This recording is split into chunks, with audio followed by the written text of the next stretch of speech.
முறையை பயன்படுத்தி 14/5 மற்றும் 16/3 ஆகியவற்றுக்கு இடையே 2 விகிதமுறு எண்களை எழுதவும். என்ன நம்பர் கொடுத்துருக்காங்க பாருமா?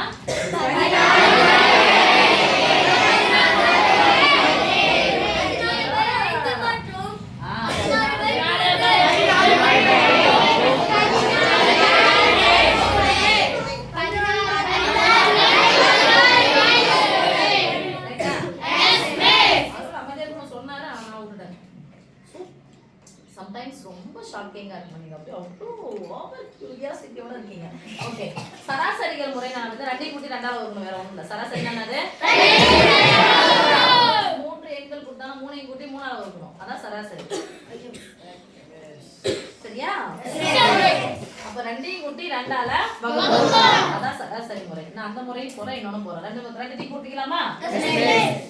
அடுத்து பிளஸ் ஓ மைனஸ் வந்துச்சுனா ஃபர்ஸ்ட் யாரை பார்க்கணும்? பகுதிகள் வேற மாதிரி இருக்கா? வேற மாதிரி. ஒண்ணுக்கு சம்பந்தம் இருக்கா இல்லையா? இல்ல. என்ன சம்பந்தம்? இல்ல. ஒரே ஒரு சம்பந்தம், அது ரெண்டுமே பகா எண்கள். சார் பகா எண்கள். என்ன எண்கள்மா?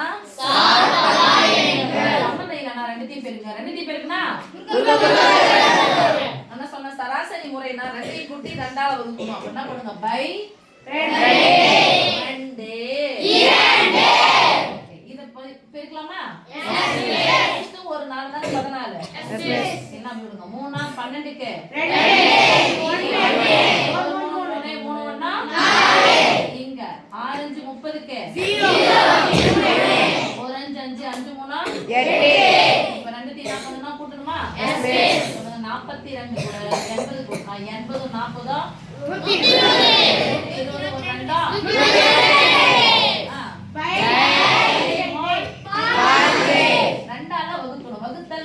ஒரு 2 வகுத்தல் என்பது பெருக்கலின் தலைகீழ். பெருக்கல் வகுத்தலுக்கு பதிலா பெருக்கல் போட்டா அதனுடைய தலைகீழ். இதனுடைய விகிதம் ஒரு என்னன்னா சம இத பின்னாடியில எழுதுனா 2/1 தலைகீழா போட்டா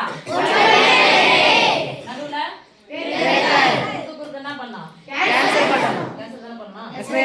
ஓரன் 2 ஆரன் 12 ஓரன் 2 அப்ப 61/12 இது ஒரு நம்பர். ஓகேவா? நான் 2 மெத்தட் உங்களுக்கு சொல்றேன். அதுக்கு அப்புறம் அப்ப அதுக்கு முன்னாடி என்ன இருக்குது? 14/3. இதுக்கு என்ன நம்பர்? 14/3. இப்போ என்ன பண்ணனும்னா 3 நம்பரையும் கூட்டி கிடையாது, இந்த 2 நம்பரை எதனா எடுக்கணும். 2 நம்பரையும் கூட்டி மறுபடியும் எதால வகுக்கணும்? 2ஆல வகுக்கணும். நிறைய முறை இருக்கு, நிறைய பண்ண போயிட்டே இருக்கும், டைம் வேஸ்ட் ஆன மாதிரி இருக்கும். அதனால என்ன பண்ண போறோம்? அதனால என்ன பண்ண போறோம்? டஸ்ட் கொடுங்க. இதான் சராசரி முறை. 2 கூட்டி 2ஆல வகுக்கணும். 2 கூட்டி 2ஆல. இப்போ இந்த 2 நம்பரை எடுத்து திருப்பியா 2ஆல இல்ல இந்த நம்பரை எடுத்து கூட்டிய 2ஆல. நான் இடையில ஒரு எண்கள் கேக்குறாங்க அப்படின்னு சொன்னா அந்த எண் மீண்டும் சொல்லுங்க சாமி. 16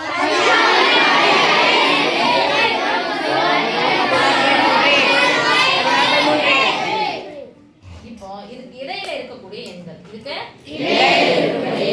ஓகே சாமி. இப்போ இடையில இருக்கணும்னா ஃபர்ஸ்ட் பகுதிகளை பார்க்கணும். இடையில இருக்கக்கூடியது, இடையில இருக்கும் எண்களை கண்டுபிடிக்க ஒப்பிடுக. பெரியது எது சிறியது எது காண்க. இல்லைன்னா ஏறு வரிசை இத்தனை விஷயங்கள் வந்துச்சு அப்படின்னு சொன்னா ஃபர்ஸ்ட் யாரை பார்க்கணும்? பகுதிகள். ஒண்ணுக்கு ஒண்ணு சம்பந்தம் இருக்கா? ஒரே மாதிரி இருக்கா? ஒண்ணுக்கு ஒண்ணு சம்பந்தம் இருக்கா? இல்ல. எப்ப மூணு சொன்னீங்களோ 2த்தையும் பெருக்கணும். எப்ப 2த்தையும் பெருக்கலாம்? குறுக்க பெருக்கணும். ரைட்? இப்பதான் பெருக்குனீங்க. 14 3 எவ்வளவு சாமி போட்டீங்க? 42 by 5 1 5 5 5 5 50 6 5 30 80 போட்டீங்களா? 80 by 42 by 15 43 by 15 44 by 15 அப்படி சொல்லிட்டே போங்க. 47 by 15 47 by 15 47 by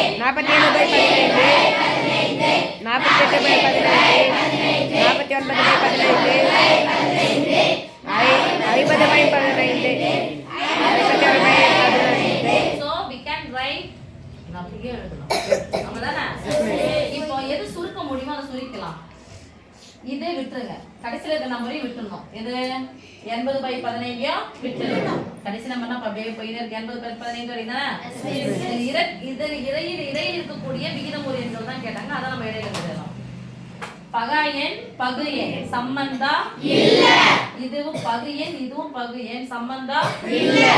இதுவும் சம்பந்தம் இருக்க பாருங்க. ஓர் 15 15 ஓர் 15 45. இப்போ இதுவும் சம்பந்தா இல்ல. இங்க பாருங்க 47 அப்படிங்கிறது பகா எண் சம்பந்தா இல்ல. 48 மூணாவது படம் போலாமா?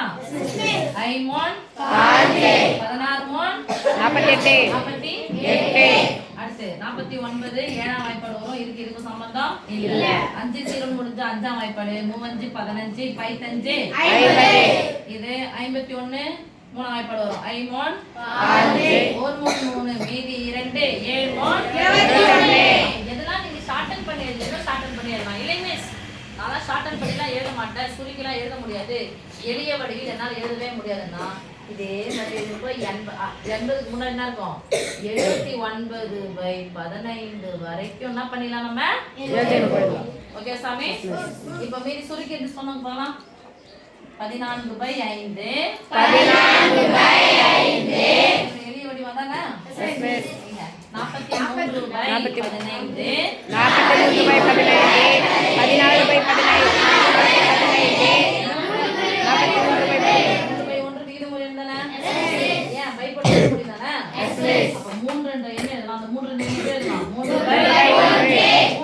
தப்பு கிடையாது. அப்புறம்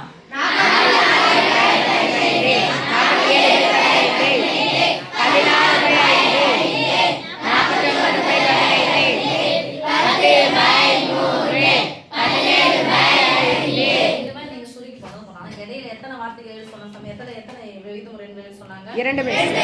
2 இருந்தா சொல்றாங்க. நம்ம எவ்வளவு ரைட்